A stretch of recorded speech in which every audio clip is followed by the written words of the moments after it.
Həzrəti İmam Hüseyn əleyhissalamın həyatı 1-ci hissə. Həzrəti İmam Hüseyn əleyhissalam hicrətin 4-cü ili Şaban ayının 3-də Mədinə şəhərində dünyaya gəlib.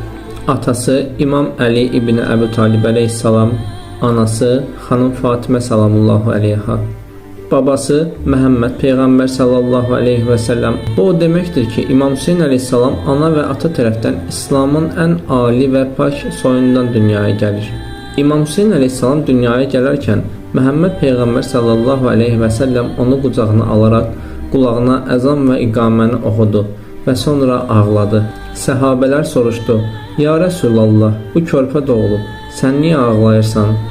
Həzrət Məhəmməd Peyğəmbər sallallahu aleyhi və səlləm buyurdu: "Cəbrail mənə xəbər verdi ki, bu körpə susuz halda öldürüləcək və onu mənim ümmətim edəcək."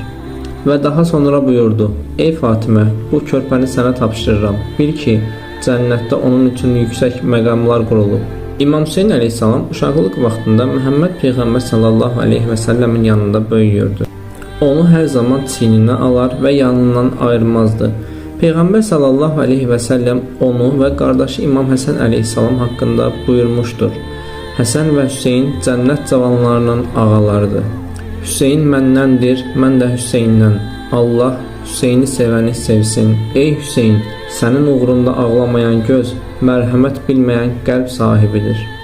Bir dəfə İmam Hüseyn əleyhissalam minbərə çıxan zaman Məhəmməd Peyğəmbər sallallahu aleyhi və səlləmə tərəf qaçdı. Peyğəmbərimiz xütbəni saxlayaraq onu qucaqladı və buyurdu: "Bu oğlum mənim parçamdır. Onu incitmək məni incitməkdir."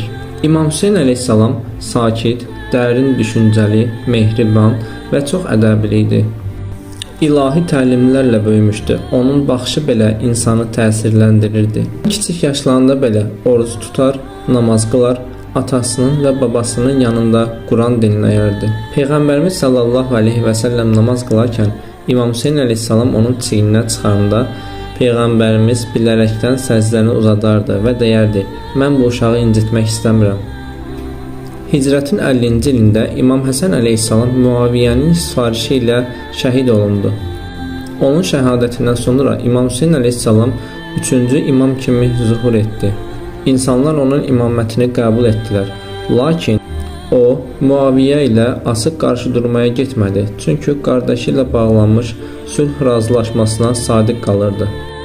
Muaviyyə hələ İmam Həsən əleyhissalamla sülh müqaviləsi bağlayarkən İmam Hüseyn əleyhissalama da xəbərdarlıq etmişdi ki, müqavimət göstərməsin. Ancaq İmam Hüseyn əleyhissalam heç vaxt Muaviyyənin zülmkar siyasətini